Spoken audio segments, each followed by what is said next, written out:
अज़ीज़ प्रभु यीशु मसीह में आप सभी को सलाम। आप सभी का आज के इस रविवार की आराधना में अपने घरों में जो हम कर रहे हैं उसमें जो परमेश्वर का वचन हम सुन रहे हैं उसमें स्वागत है। और आप सबको परमेश्वर के हाथों में मैं सौंपता हूं ताकि जैसे परमेश्वर ने अब तक आपको सुरक्षित रखा आगे भी रखे। आइए हम आज के इस मनन से पहले प्रार्थना करें।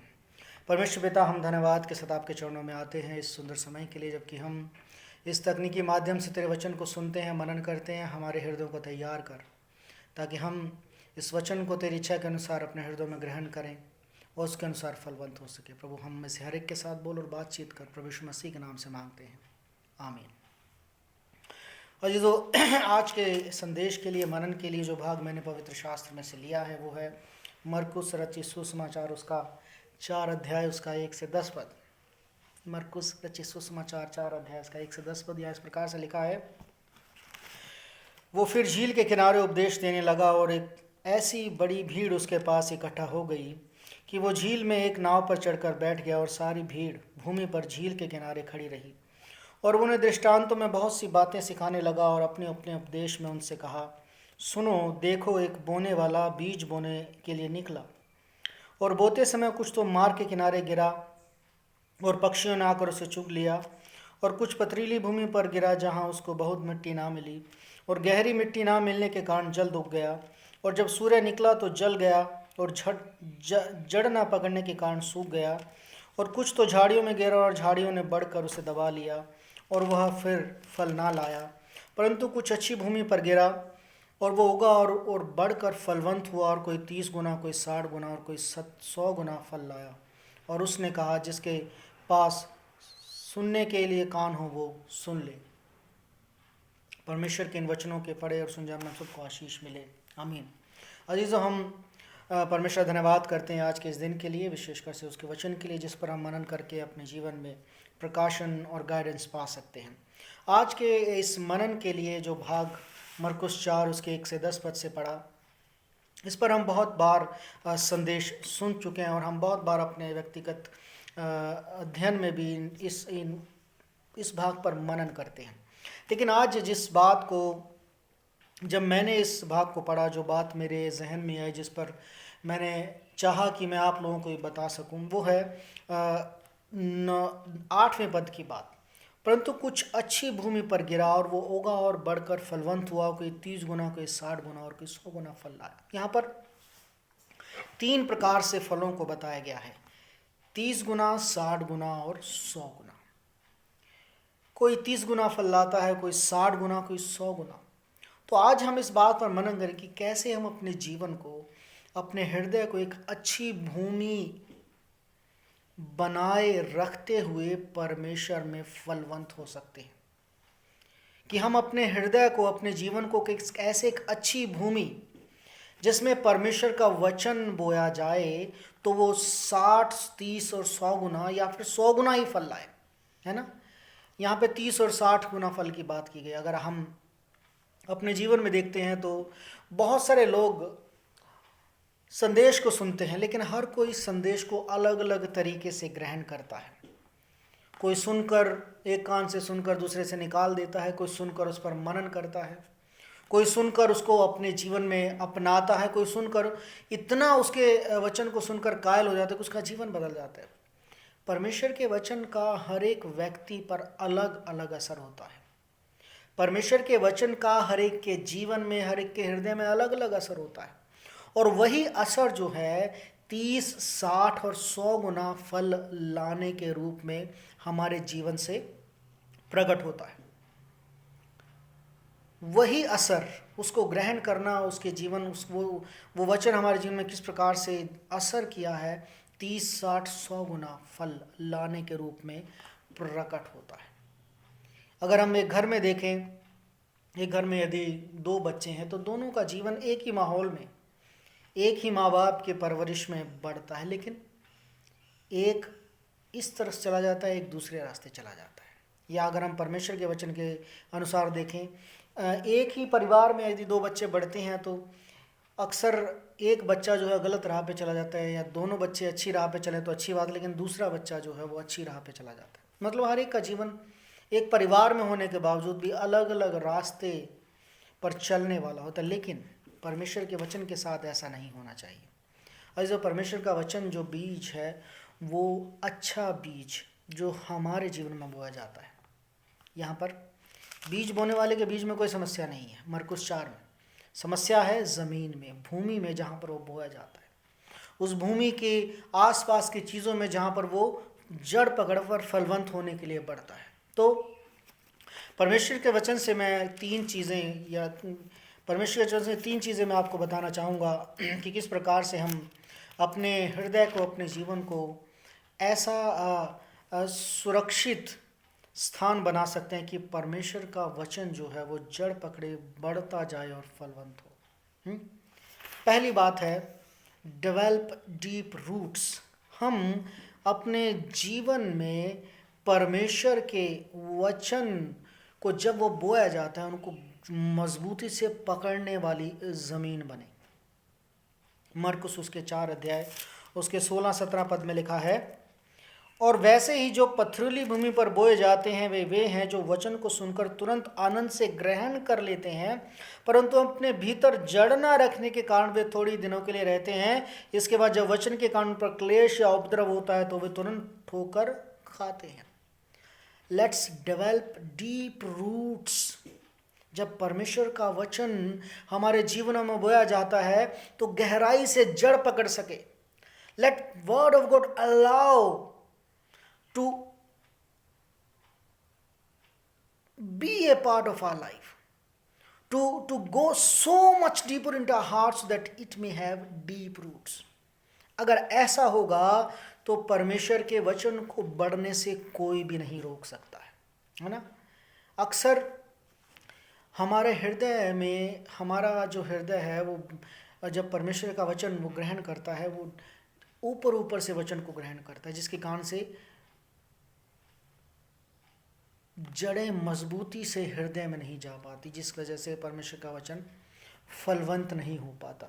इसके लिए परमेश्वर का वचन भजन संहिता उसके पहले भजन में बड़ी खूबसूरती से लिखा गया है कि कैसे हमें परमेश्वर के वचन के लिए अपने हृदय को एक अच्छी मजबूती से जड़ पकड़ने वाले हृदय में परिवर्तित करना है। लिखा है, क्या ही धन्य वह पुरुष जो दुष्टों की युक्ति पर नहीं चलता, ना पापियों के मार्ग में खड़ा होता है। दुष्टों की युक्ति पर चलना और पापियों के मार्ग में खड़ा होना हमारे हृदय को वचन के लिए अच्छी ज़मीन नहीं बनाता। ना ठट्ठा करने वालों की मंडली में बैठता है। क्या करता है? वो यहोवा की व्यवस्था पर ध्यान करता है, रात दिन ध्यान करता है और प्रसन्न रहता है। फिर क्या होता है? वो उस वृक्ष के समान होता है जो बहती नाली के किनारे में। क्यों?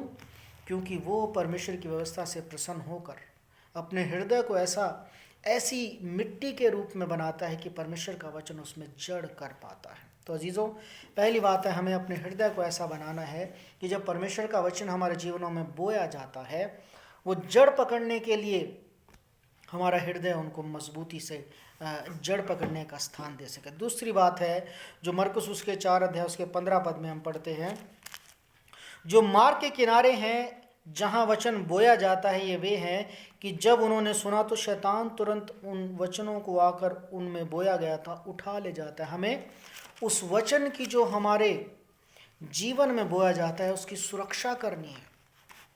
B on our guard.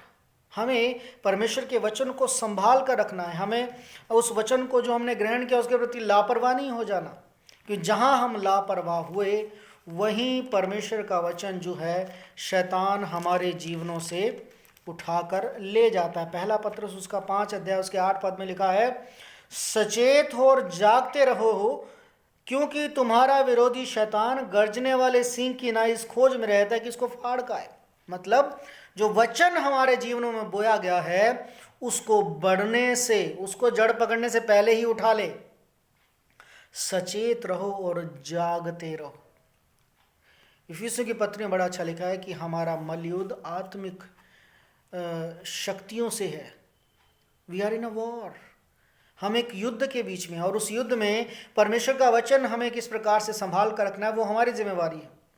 कैसे हम सचेत रहते हुए, जागते रहते हुए शैतान को, जो लिखा है फाड़ने वाले सिंह के समान, फिराक में रहते कि कौन कमज़ोर है, किसने वचन सुन लिया लेकिन लापरवाह है, फट वचन उठा लिया और वो वचन जड़ ही नहीं पकड़ पाता। तो जी जो दूसरी बात जो परमेश्वर के वचन में हमें मिलती है कि हमें सचेत और जागते रहना है उस वचन के प्रति जो हमारे जीवनों में बोया जाता है, ताकि वो जड़ पकड़े। मत्ती में लिखा है कि जहाँ तुम्हारा धन है वहीं तुम्हारा मन भी लगा रहेगा। Let's keep our heart on the word of God. जो वचन हमारे हृदय में बोया जाता है, हम अपने मन को उसे सुरक्षित रखने में लगाएं, ताकि जब हम सुरक्षा करेंगे उसकी तो वो जड़ पकड़ेगा, मजबूती से जड़ पकड़ेगा और बढ़ेगा। और जब बढ़ेगा तो हो सकता है कि 100 गुना फल लाए, 30 या 60, कम फल नहीं होगा, है ना। यूहन्ना में लिखा है कि परमेश्वर ने हमें चुना है कि हम फल लाएं, फलवंत हों। हाँ, ये बात अलग है कि हम अपने जीवन की जिम्मेवारियों के कारण कहीं 30 गुना, कहीं 60-70 गुना फल ला पाते हैं, क्योंकि हम हमारे जीवन का जैसा परमेश्वर के प्रति समर्पण होगा वैसे ही हमारा फल होगा हमारे जीवन से। लेकिन परमेश्वर चाहता है कि हम 100% फल लाएं। तीसरी बात जो परमेश्वर के वचन से हमें सीखने को मिलती है वो है मरकुस उसका 4 अध्याय उसका 18-19 पद लिखा है, और जो झाड़ियों में बोए गए वे हैं जिन्होंने वचन सुना और संसार की चिंता और धन का धोखा और वस्तुओं का लोभ उनमें समा कर वचन को दबा देता और वो निष्फल रह जाता। तीसरी बात है कि हमें इन 3 परीक्षाओं से बचना है। जब परमेश्वर का वचन हमारे हृदय में, हमारे जीवन में बोया जाता है तो हमें इन 3 चीज़ों से, है ना, जब डॉक्टर कोई दवाई देता है तो परहेज कहता है, हाँ ये दवाई मैं दे रहा हूँ, खट्टा नहीं खाना, ये नहीं करना, वो नहीं करना, ना कुछ चीज़ों का परहेज देता है।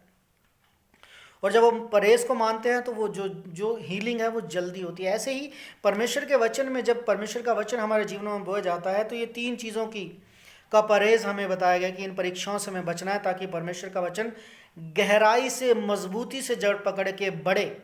और जितनी ज़्यादा मजबूती होगी उतना अच्छा जो है पेड़, कोई भी पौधा जो बढ़ता है और फल अच्छा लाता है।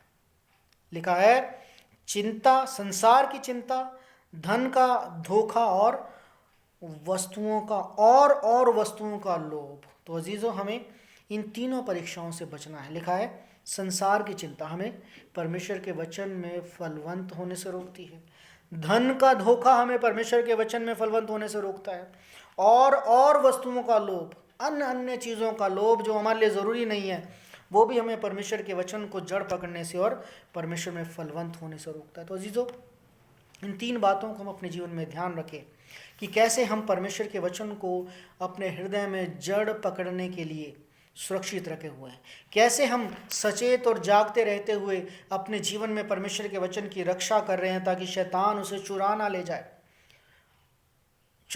जाए, ताकि हम फलवंत होने से वंचित रह जाएं। तीसरी बात, हमें इन 3 परीक्षाओं से, संसार की चिंता, धन का धोखा और वस्तुओं का लोभ, ताकि परमेश्वर का वचन जो हमारे हृदय में, हमारे जीवन में बोया जाता है वो 30 या 60 या 100 गुना फल हो सके, फलवंत हो सके, जिससे परमेश्वर हमारे जीवन से आशीषित हो। अजीज़ों, जिससे परमेश्वर हमारे जीवन से महिमा पा सके। तो अजीज़ों, मैं आप सबको प्रोत्साहित करना चाहूँगा कि आज हम मसीह में हैं, हमारा मसीह में जीवन 30, 60, 40, 50, 70 साल का होगा, लेकिन हमारा जीवन क्या मसीह में फलवंत है?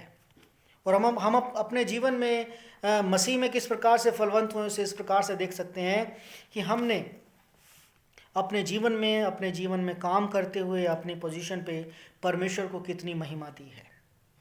चाहे हम किसी जॉब में हैं, चाहे हम किसी काम में हैं, चाहे हम चर्च की किसी कमेटी में हैं, चर्च में किसी पद पर हैं, परमेश्वर को हमने अपने जीवन से महिमा कैसे दी है ना। वचन में लिखा है कि तुम उनके फलों से उनको पहचानोगे।